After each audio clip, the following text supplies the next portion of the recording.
Mademoiselles, mesdames et messieurs, bonjour, bienvenue dans l'émission L'Idée Campus. Aujourd'hui, nous sommes au 15e numéro. Nous avons l'honneur et le plaisir de recevoir sur notre plateau de l'Idée Campus, à la librairie Claire Afrique de l'Université Cheikh Anta Diop de Dakar, un éminent étudiant en littérature africaine au département de lettres modernes à la faculté des lettres et sciences humaines de l'UCAD. Donc, nous avons ici sur le plateau Monsieur Niakhar Ngom. Bienvenue.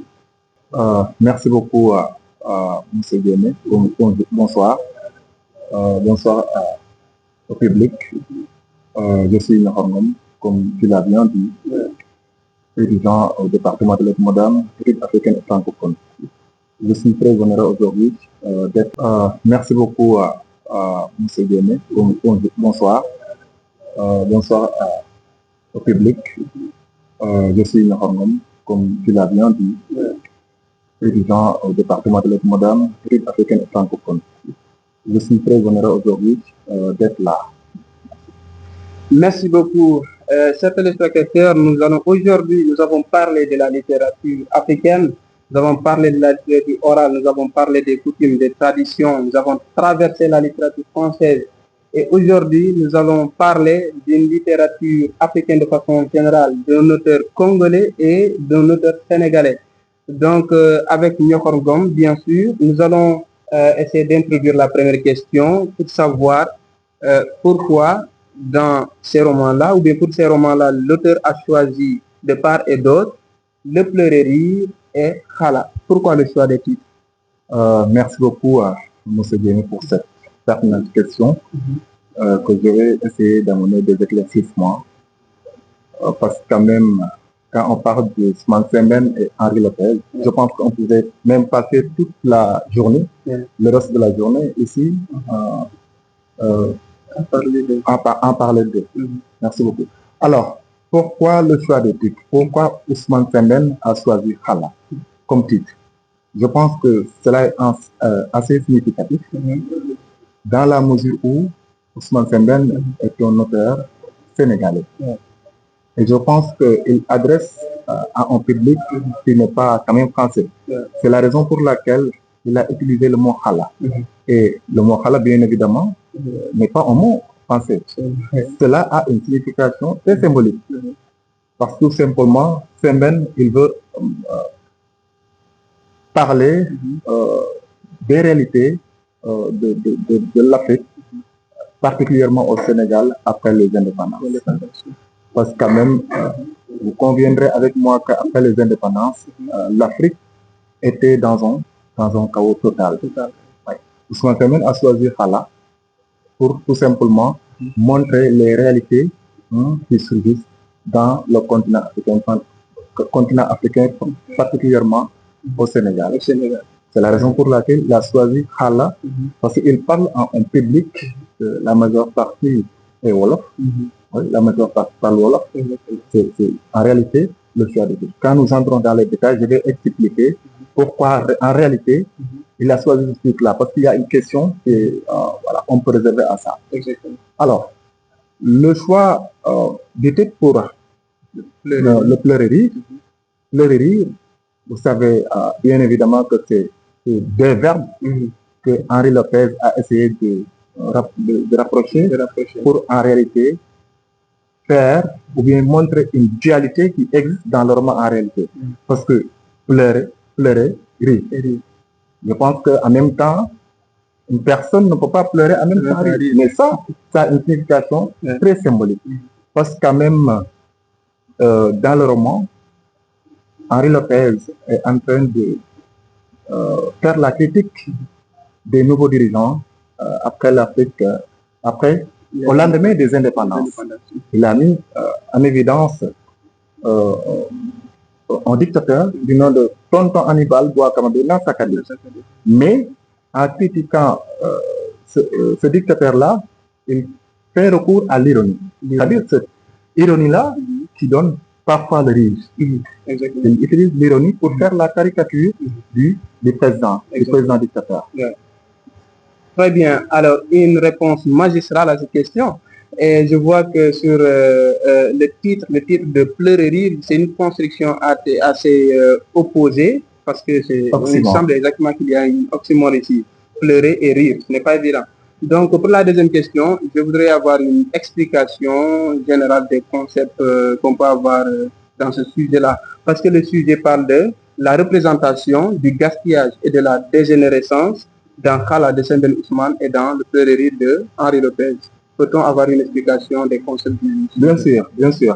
Parce que quand même, ce n'est pas pour rien que je choisis ces deux thèmes-là. Il y a énormément de thèmes dans Khala et dans le pleurer. Exactement.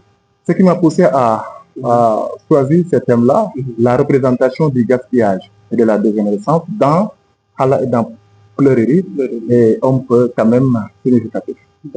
Parce que quand même, je vous renvoie à l'Afrique au lendemain des indépendances. Est-ce que vous avez bien compris? Mais avant de parler de cela, je vais essayer d'expliquer ce que c'est le gaspillage. La définition est simple avec le dictionnaire, c'est tout simplement faire un mauvais emploi d'une chose de telle sorte qu'il perd une partie. C'est-à-dire la gaspiller, détruire quelque chose. Est-ce que vous avez bien compris?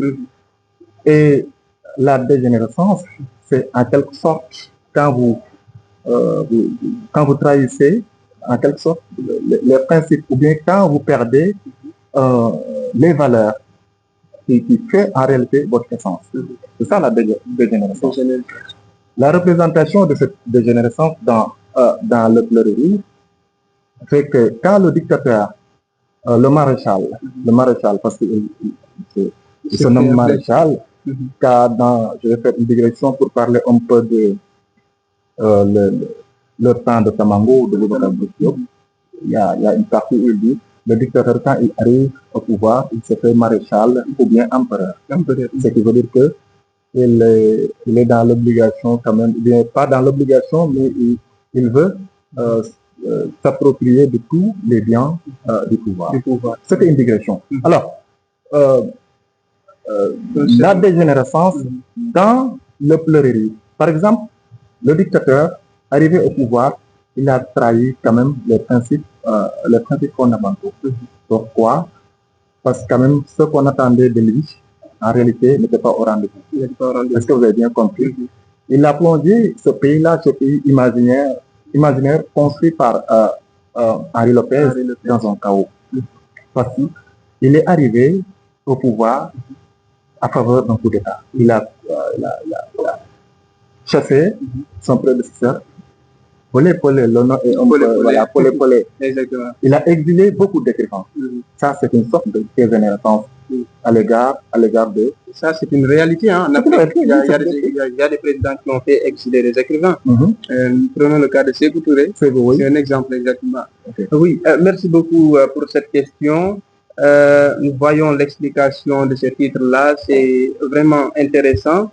Rien que le titre, on peut beaucoup parler. Donc, c'est un titre thématique. La même chose que le titre Khala. Nous avons des titres thématiques qui nous parlent directement en mettant en corrélation ce qu'ils expriment et ce qu'ils trouvent dans le livre. Maintenant, nous allons essayer d'entrer davantage en profondeur pour essayer de savoir découvrir ce que nous réserve, n'est-ce pas, Khala. Et Khala, pour moi, ça laisse entendre autre chose. Et les autres qui ne parlent pas, qui ne sont pas wolofophones, ils ne pourraient pas comprendre. Donc, qu'est-ce qui explique l'impuissance nuptiale de l'anti-héros dans Khala? Oui, merci une fois encore pour cette question. Voilà, donc quand Ousmane Sembène a choisi Khala, ce n'est pas tout simplement... Il y a, par exemple, quand tu n'es pas peut-être un littéraire, tu vois tout simplement le mot Khala. Mais à l'intérieur du texte, tu vois autre chose. C'est-à-dire, ça c'est une métaphore. Tout simplement, Ousmane Sembène, il veut expliquer, au-delà de l'impuissance nuptiale, l'impuissance des nouveaux dirigeants à pouvoir gérer le pays après les indépendances. Parce que quand même, vous verrez quand on convoque le film, parce que si on ne peut pas parler du roman Khala sans pour autant faire recours au film. Quand on convoque le film, dès les premières vues, on voit que on était en pleine réunion. Et il y a le président qui a annoncé le mariage. Qu'est-ce que les gens ont fait?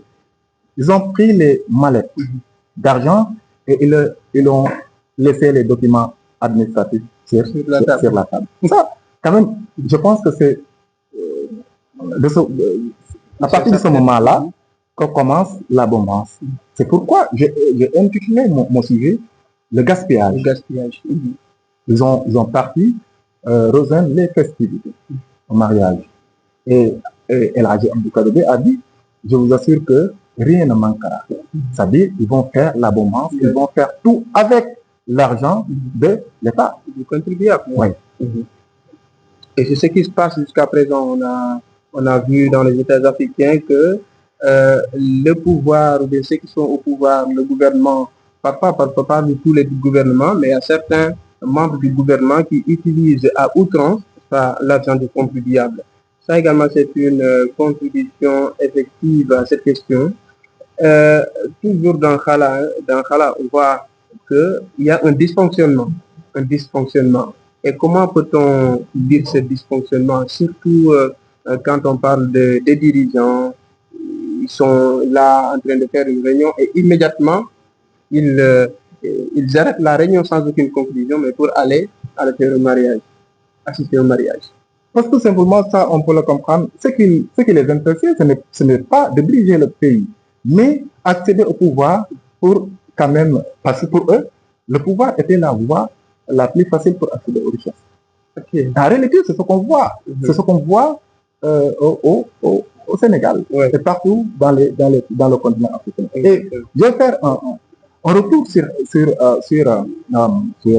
le pleurerie.